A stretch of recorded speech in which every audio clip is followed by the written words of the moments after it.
আলা ইন্না আউলিয়া আল্লাহি লা খাউফুন আলাইহিম ওয়ালা হুম ইয়াহজানুন। আলা সাবধান, আলা কি সাবধান, আলা সাবধান। এই পৃথিবীর তামাম পৃথিবীর মানুষদেরকে আল্লাহ পাক তাকিদ দিচ্ছেন, বান্দা বান্দেরা সাবধান হয়ে যাও, তোমাদেরকে আমি রেড সিগন্যাল দিয়ে দিচ্ছি, সাবধান হয়ে যাও। আল্লাহ পাক কাদের জন্য বলছেন এই আয়াত? আল্লাহ পাক নাযিল করেছেন আমার সামনে উপবিষ্ট একজন আল্লাহর ওলি, ওই ওলির মাজার সংলগ্নে আমি অদম বসে আছি। এই আয়াত কেন আমি তেলাওয়াত করেছি, এই আয়াত কেন আমি কোরআনে কারীম থেকে টান দিলাম, এই জন্য আমি টান দিলাম, যদি আজকের আলোচনা না হয়, এই আয়াত সম্পর্কে যদি আলোচনা করি তাহলে হক আদায় হবে না। আমার বাবা যারা ভাইরা আমার, আলা সাবধান হয়ে যাও। ইন্না আউলিয়া আল্লাহি, নিশ্চয়ই যারা আল্লাহর ওলি, নিশ্চয়ই যারা আল্লাহর ওলি হয়ে যায়। আলা ইন্না আউলিয়া আল্লাহি লা খাউফুন, তাদের কোনো ভয় নাই, ওয়ালা হুম ইয়াহজানুন, তাদের কোনো চিন্তা নাই। আল্লাহু আকবার বলেন। যারা কি হয়ে যায়? আল্লাহর ওলি হয়ে যায়, তাদের কোনো চিন্তা নাই, তাদের কোনো ভয় নাই। কিরকম করে ভয় নাই? যারা এই পৃথিবীর মধ্যে যারা আল্লাহর ওলি রয়েছেন তাদের কেন ভয় নাই? কারণ তাদের জীবনটা এমন ভাবে তারা কাটিয়েছেন, তারা একটা মুহূর্ত পর্যন্ত আল্লাহকে বলেন নাই, ঠিক কিনা বলেন? একটা মুহূর্ত তাদের জীবন, তাদের জন্মের পর থেকে নিয়ে মৃত্যুর আগ পর্যন্ত তাদের যে সময়টা ছিল, প্রতিটা মুহূর্ত, প্রতিটা সেকেন্ড, ঘন্টা, দিন, সপ্তাহ, বছর, প্রতিটা মুহূর্তগুলো তারা আল্লাহর কাছে কাটিয়েছেন, ঠিক কিনা বলেন? এজন্য তাদের কোনো ভয় নেই, এজন্য তাদের শানে আল্লাহ পাক নাযিল করেছেন। সম্মানিত হাজিরিন, আর এক আয়াতের মধ্যে আল্লাহ পাক বলেন,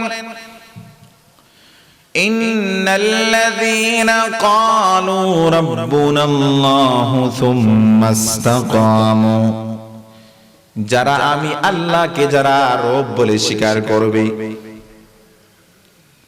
সবাই বলেন আমাদের রব কে? আমাদের রব কে?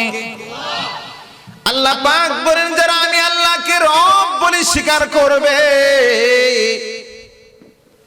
এরপরে আল্লাহ পাক বলেন সুম্মা ইসতাকামু, এরপরে এই কথার উপরে অটল থাকবে, অবিচল থাকবে, নড়াচড়া করবে না, তার দিলটাকে একমাত্র আল্লাহর জন্য জারি রাখবে, আল্লাহর জন্য জীবিত রাখবে, আল্লাহর জন্য বরাদ্দ করে রাখবে তার দিলটাকে। সুম্মা ইসতাকামু, এই পৃথিবীর মধ্যে এমন বান্দা রয়েছেন, এমন বান্দি রয়েছেন যারা সব সময় আল্লাহকে ভয় করে চলেন, ঠিক কিনা বলেন? আছে না নাই? দেখবেন দেখতে শুনতে এতটা স্পেশাল না, এতটা ভিআইপি না, কাপড়টা এত বেশি স্পেশাল ভিআইপি না, আছে না নাই? কিন্তু ঈমানটা বড় মজবুত, ঠিক কিনা বলেন? আছে না নাই? দেখবেন এলাকার মানুষ দাম দেয় না।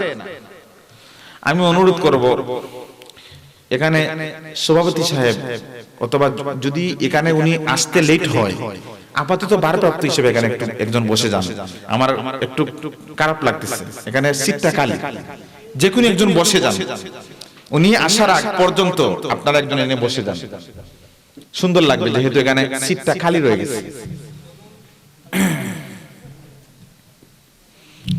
সম্মানিত হাজিরিন, এই পৃথিবীতে বিভিন্ন ক্যাটাগরি মানুষ আছে, বিভিন্ন ক্লাসের মানুষ আছে, বিভিন্ন নমুনার মানুষ আছে, বিভিন্ন গঠনের মানুষ আছে, আছে না নাই? সবাই কি সমান? দেখবেন কিছু কিছু মানুষ পাওয়া যায় একদম সাদামাটা, দেখতে শুনতে এত বেশি ভালো না, তার টাকা পয়সা এত বেশি না, ধন দৌলত এত বেশি না, আছে না নাই? হ্যাঁ, কিন্তু তার ঈমানটা বড় মজবুত, আল্লাহর দরবারে সে অনেক মর্যাদার অধিকারী। আল্লাহু আকবার। আবার কিছু কিছু মানুষ আছে দেখবেন মাঝে মাঝে সুরত, মাঝে মাঝে আলহামদুলিল্লাহ, মাঝে মাঝে সুরত, মাঝে মাঝে কাইফিয়ত পরিবর্তন হয়ে যায়, আছে না নাই? এরকম পোল্ট্রিবাজ আছে না নাই? দেখবেন সকালে একরকম, বিকালে আরেক রকম। হ্যাঁ, ইমানটা যেমন একটু হেরফের হয়, আছে না নাই? কথায় কথায় মিথ্যা কথা বলে, আছে না নাই? মিথ্যাবাদী আছে না নাই? দেখবেন বেচারা অনেক সময় দেখা যায় ফোন দিয়ে আপনি বলবেন, ভাই কোথায় আছেন? কয় ভাই আমি এখানে এই সিলেট করিমুল্লাহ মার্কেটের মধ্যে আমি শপিং করতেছি। আর কিছুক্ষণ পরে দেখা যায় এই যে একটা বাজার আছে না, এটা কি বাজার কয়? হ্যাঁ, দিগলবাগ বাজার। এখানে গিয়ে দেখেন চাষটার মধ্যে চা খাচ্ছে। কয় ভাই আপনি যে একটু আগে বললেন আপনি সিলেট করিমুল্লাহ মার্কেটে আপনি শপিং করতেছেন, যে আপনি না বললেন, কয় আমি কি জানতাম আপনি এখানে আইবেন, কয় আমি কি জানতাম আপনি এখানে আইয়া পড়বেন। এরকম লোক আছে না নাই? এগুলা হচ্ছে মুখে মুখে ইমান, মুখে রব বলে স্বীকার করে, কিন্তু অন্তরে ইমানের লেশ নাই। সম্মানিত হাজিরিন, আল্লাহ পাক কি বলতেছেন কোরআনে কারীমের মধ্যে একটু ভালো করে খেয়াল করে শুনেন। ইন্নাল্লাযীনা ক্বালু রাব্বুনা আল্লাহ, যারা আমি আল্লাহকে রব বলে স্বীকার করবে, সুম্মা ইসতাকামু, এরপরে এই কথার উপরে অটল থাকবে, অবিচল থাকবে, ইস্তেকামাত রাখবে। সুম্মা ইসতাকামু তাতানাজ্জালু আলাইহিমুল মালায়েকা, এই কথার উপরে অটল থাকবে, অবিচল থাকবে। এরপরে আল্লাহ পাক জানায় দেন তাদের জন্য আমি আল্লাহ পাক রব্বুল আলামিন আসমান থেকে একদল ফেরেশতা, তাদের জন্য আমি আল্লাহ পাক সহযোগিতা করার জন্য, সাহায্য করার জন্য একদল ফেরেশতা তাদের জন্য আমি পাঠাইয়া দিব। আল্লাহ পাক আমার বান্দা বান্দীদেরকে তারা সব সময় সাহায্য করবে। আমি এরকম বান্দা যারা আমি আল্লাহকে ভয় করে, আমি আল্লাহকে রব বলে স্বীকার করে, সব সময় প্রতিটা মুহূর্তে আমি আল্লাহকে ভয় করে চলে, তাদের কোনো চিন্তা নাই। তাদের জন্য আমি একদল ফেরেশতা বরাদ্দ করে রাখছি। ওই ফেরেশতাগুলা তাদেরকে সব সময় রহমতের বেষ্টনী দিয়ে রাখবে। তাদের কোনো চিন্তা নাই, তাদেরকে কোনো বিপদে পাইবে না, সমস্যায় সম্মুখীন হবে না। আমি আল্লাহ পাক রব্বুল আলামিন তাদেরকে দুনিয়াতে থাকা অবস্থায়, শুধু সেখানে নয়, কবরে গেলে, মৃত্যুর সময়, কবরে গেলে, হাসরে, মিজানে, পুলসিরাতে, প্রত্যেকটা ঘাট আমি আমার বান্দা বান্দীকে সাহায্য করব। আল্লাহু আকবার বলেন। কিন্তু এরকম করে নিজেকে সাজাতে হবে, ঠিক কিনা? বক্কর সকর করলে চলবে? মুখে একরকম, অন্তরে আরেক রকম হইলে চলবে? হ্যাঁ, দেখবেন সমাজের কিছু মানুষ লেবাসে শুরুতে ভালো, কিন্তু ভিতরে মাকাল ফলের মতন। হ্যাঁ, ভিতরে কি মাকাল ফলের মতন। সুম্মা ইসতাকামু তাতানাজ্জালু আলাইহিমুল মালায়েকা আল্লা তাখাফু ওয়া লা তাহজানু, তাদের কোনো ভয় নাই, তাদের কোনো চিন্তা নাই। পৃথিবীর মানুষ যারা আল্লাহর ওলি হয়ে যায়, যারা আল্লাহর প্রিয় বান্দা হয়ে যায়, তাদের কোনো ভয় নাই, তাদের কোনো চিন্তা নাই। যে পীরে কামিল আল্লাহর ওলি শুয়ে আছেন, ওনার কোনো চিন্তা নাই, ওনার কোনো ভয় নাই। আমি আপনাদেরকে একটা হাদিস শোনাই। রাইসুল মুফাসসিরিন আল্লাহ নবীর সাহাবী হযরত আব্দুল্লাহ ইবনে আব্বাস, একদিন তিনি মাটির মধ্যে তাবু গাড়তেছেন। তাবু বুঝেন তো, এই যে আপনারা তাবু সাজায় বসে আছেন, এই যে এটা কি তাবু, মনে করেন এটা ফ্যান্ডেল। উনি ফ্যান্ডেল বাঁধছেন,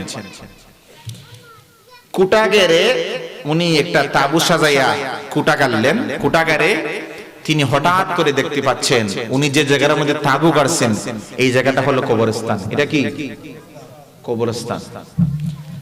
তিনি জানতেন না যে আমি কবরস্থানের মধ্যে আমি তাবু গাড়ছি, কিন্তু তিনি হঠাৎ করে দেখতে পেলেন কবরস্থান থেকে কোরআন তেলাওয়াতের আয়াত, কোরআন তেলাওয়াতের আওয়াজ শোনা যাচ্ছে। আল্লাহু আকবার বলেন। তিনি এটা জানতেন না। কিছুক্ষণ পরে তিনি শুনতে পেলেন যে কোরআনের আয়াত শোনা যাচ্ছে। আমি কোথায় এখানে দাঁড়িয়ে আছি? এখানে কবরস্থান। কিছুক্ষণ পরে নবীর দরবারে গিয়ে বলেন, ইয়া রাসূলুল্লাহ, ইয়া হাবিবাল্লাহ, এই হলো ঘটনা, আমি তো এখানে ভুল করে ফেলছি, কবরস্থানে তাবু গাড়ছি আর আমি দেখি এখান থেকে কোরআনের আয়াত শোনা যাচ্ছে, ইয়া রাসূলুল্লাহ, এটার কারণ কি? নবীজি জবাব দিলেন, এ সাহাবী আব্দুল্লাহ ইবনে আব্বাস, তুমি কি জানো না যেখানে তুমি তাবু গাড়ছো এখানে কবরস্থান, আর এই কবরস্থান থেকে যে আয়াত শোনা যাচ্ছে, কোরআনের আয়াত শোনা যাচ্ছে, এখানে একজন সাহাবী এখানে কবরের মধ্যে আছেন, ওই সাহাবী জিন্দা, ওই সাহাবী জীবিত, এই কবরের মধ্যে বসে বসে আল্লাহর জিকির, আল্লাহর কোরআন তেলাওয়াত করতেছেন। আল্লাহু আকবার বলেন। এরা হলেন আল্লাহর ওলি। অতএব যারা বলে আল্লাহর ওলি মৃত, আল্লাহর ওলি মৃত, এই হলো দলিল, এই হলো স্পষ্ট দলিল নবীর হাদিস, সাহাবায়ে কেরাম থেকে শুরু করে নিয়ে যারা এই পর্যন্ত কিয়ামত অবধি পর্যন্ত যারা এরকম করে আল্লাহর জিকির করে, আল্লাহকে ভয় করে, আল্লাহকে খুশি করে, সন্তুষ্ট করে যারা দুনিয়া থেকে বিদায় হয়ে যাবে কবরে, তারা কবরের মধ্যে মৃত নয়, তারা কবরের মধ্যে জীবিত। চিল্লায় বলেন ঠিক কিনা? সম্মানিত হাজিরিন, আরেক হাদিসের মধ্যে নবীজি বলেন যে যারা আল্লাহর ওলি হয়ে যায় তারা কবরে যায়, কবরে যাওয়ার পরে তাদের কোনো ভয় নাই। কেন? এই কবরে যাওয়ার পরে তারা জীবিত থাকা অবস্থায়, দুনিয়াতে থাকা অবস্থায় তারা যেভাবে আল্লাহর জিকির করেছে, আল্লাহর নামাজ পড়েছে, ভয় করেছে প্রতিটা মুহূর্তে, তারা কবরে যাওয়ার পর আল্লাহর জিকির করে। আল্লাহু আকবার। শুধু তাই নয়, নবীজি বলেন তাদের জন্য কবরের মধ্যে জান্নাত থেকে খাবার পৌঁছে দেওয়া হয়। অতএব আল্লাহর ওলিরা কি জীবিত? আল্লাহর ওলিরা জিন্দা। এটা বিশ্বাস করেন তো আপনারা? আল্লাহ তাখাফু ওয়া লা তাহজানু ওয়া আবশিরু বিল জান্নাহ, আমি আল্লাহ পাক তাদেরকে জান্নাত দান করব যারা আমি আল্লাহর ওলি হয়ে যায়। কেমন জান্নাত দান করব? ইন্নাল্লাযীনা আমানু ওয়া আমিলুস সলিহাতি কানাত লাহুম জান্নাতুল ফিরদাউসি নুজুলা, যারা ঈমান আনবে এবং সৎ কাজ করবে, নেক কাজ করবে, এই যে আপনারা বসে আছেন এই রাধাপুর গ্রামের এই আল্লাহর ওলির সংলগ্নে মাঠের মধ্যে বসে আছেন, জমিনের মধ্যে বসে আছেন, এটা একমাত্র আল্লাহকে সন্তুষ্ট করার জন্য। কার জন্য? কার জন্য? জোরে বলেন। আল্লাহকে সন্তুষ্ট করার জন্য বসে আছেন। এই যে এখানে কাজ, কোরআন এবং হাদিসের আলোচনা শুনতে আসছেন, এটা হলো একটা নেক কাজ। এটা কি? এটা হলো একটা নেক কাজ। ইন্নাল্লাযীনা আমানু ওয়া আমিলুস সলিহাতি কানাত লাহুম জান্নাতুল ফিরদাউসি নুজুলা, যারা ঈমান আনবে আর সৎ কাজ করবে আমি আল্লাহ পাক তাদেরকে জান্নাতুল ফিরদাউস নাজিল করে দিব। আল্লাহু আকবার বলেন। কেমন জান্নাত আল্লাহ পাক দান করবেন? জান্নাতিন তাজরি মিন তাহতিহাল আনহার, যেই জান্নাতের তলদেশের মধ্যে নহর প্রবাহিত হবে, নহর প্রবাহিত হবে। এ পৃথিবীর মানুষ, তোমরা কি জানো না আমি আল্লাহ তোমাদের জন্য কেমন জান্নাত তৈরি করে রেখেছি? হাদিসে পাকের মধ্যে নবীজি বলেন জান্নাতের মধ্যে অনেক জান্নাত রয়েছে, অনেক ক্যাটাগরির, অনেক স্তরের, অনেক ক্লাসের জান্নাত রয়েছে, তবে সবচাইতে ছোট জান্নাত, যে জান্নাতটা সবচাইতে ছোট, সবচাইতে ছোট, সবচাইতে ছোট জান্নাত। পৃথিবীর মানুষ, নবীজি বলেন সবচাইতে ছোট জান্নাত, ওই জান্নাতটা কেমন হবে? ওই জান্নাতটা কত বড় হবে? আপনারা এই গ্রামের মধ্যে অনেক বড় বড় বাড়ি রয়েছে, আছে না নাই? আছে নেই? অনেক বড় বড় বাড়ি আছে না? সুন্দর সুন্দর বিল্ডিং আছে না? সুন্দর সুন্দর রুম সাজাইছে, অনেক টাকা পয়সা খরচ করে, মার্বেল পাথর দিয়ে টাইলস ফিট করে অনেক রকম ভিভিআইপি রুম সাজাইছে, আছে না নাই? আচ্ছা, এরকম একটা গড় যদি আপনি বাহির করেন, সর্বোচ্চ কত বড় গড় হবে? সর্বোচ্চ কত বড় বাড়ি হবে? মনে হয় 2000 থেকে 2500 ফিট স্কয়ার। 2000 থেকে সর্বোচ্চ 2000 থেকে 2500 ফিট মানে স্কয়ার, এরকম। এর চাইতে বড় হবে না। হ্যাঁ, হাজিরা ভাইরা আমার, আল্লাহ পাক কেমন জান্নাত সাজাইছেন। জান্নাতের মধ্যে সর্বছোট জান্নাত, সবচাইতে ছোট জান্নাত। নবীজি বলেন, এ দুনিয়ার মানুষ ভালো করে শুনে নাও, ওই জান্নাতের মধ্যে সবচাইতে ছোট জান্নাত যে ঘরটা হবে, সবচাইতে ছোট ঘর এই পৃথিবীর 10টা পৃথিবী সমান করলে যে পরিমাণ বড় হয়, ওই পরিমাণ জান্নাত আল্লাহ পাক সবচাইতে ছোট জান্নাত তৈরি করে রেখেছেন। এই পৃথিবীর 10টা পৃথিবী সমান করলে যে পরিমাণ বড় হয়, ওটা হলো একটা ছোট জান্নাত। এটা আপনি একটু চিন্তা করেন যে 10টা দুনিয়ার সমান যদি একটা ছোট জান্নাত হয়, সবচেয়ে ছোট জান্নাত হয়, না জানি কত ভিআইপি জান্নাত, যেটা সবচেয়ে স্পেশাল জান্নাত, যেটা না জানি কত বড় হয়। আল্লাহু আকবার বলেন।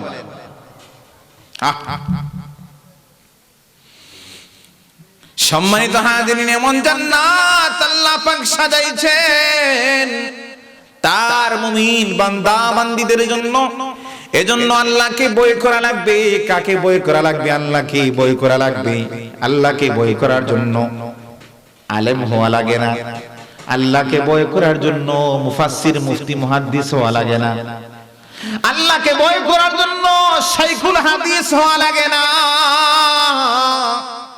এই যে আল্লাহ আপনাকে এই যে রূহ দিয়েছে, কলব দিয়েছে, কলব দিয়ে অন্তর দিয়ে আল্লাহকে ভয় করা লাগবে।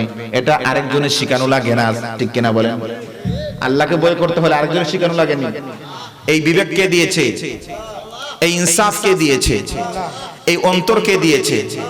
অতএব ভয় করতে হলে কি দিয়ে ভয় করা লাগবে? কি দিয়ে ভয় করা লাগবে? অন্তর দিয়ে। আচ্ছা, মানুষের এই বডির মধ্যে একটা সবচেয়ে দামি জিনিস,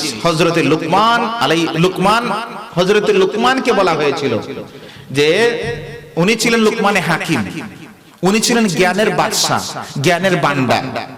তো ওনাকে বলা হয়েছিল যে হে লুকমান, আপনি তো জ্ঞানের ভান্ডার, আপনি তো জ্ঞানের বাদশা, আপনি বলেন তো যে একটা ছাগলকে জবাই করে আপনি এই ছাগলের ভিতর থেকে সবচেয়ে দামি জিনিসটা আপনি বের করে নিয়ে আসেন। কাকে বলা হয়েছে? লুকমান হাকিম রে। এখন তিনি লুকমান হাকিম তো জ্ঞানের ভান্ডার, উনি ছাগলকে জবাই করে ছাগলের ভিতর থেকে হৃৎপিণ্ড এই জিনিসটা নিয়ে আসছেন। সবকিছু ফেলে দিয়ে হৃৎপিণ্ড এই জিনিসটা নিয়ে আসছেন। এরপরে বলা হলো, এবার তুমি যাও ছাগলের ভিতর থেকে তালাশ করে সবচেয়ে নিকৃষ্ট খারাপ যে জিনিসটা, ওই জিনিসটা বের করে নিয়ে আসো। এবার তিনি নিয়ে আসলেন আবার হৃৎপিণ্ড। দুইবার নিয়ে আসলেন একই জিনিস, দুইবার একই বস্তু থেকে একই জিনিস নিয়ে আসলেন, একই বস্তু থেকে একই জিনিস আসলেন। রহস্য আছে না নাই? এবার বলা হলো আপনি দুইবার একই জিনিস থেকে, একই বস্তু থেকে একই জিনিস নিয়ে আসলেন, তার কারণ কি? দুইবার বলা হলো যে একজন প্রাণীর ভিতরে, একটা প্রাণীর বা একজন মানুষের ভিতরে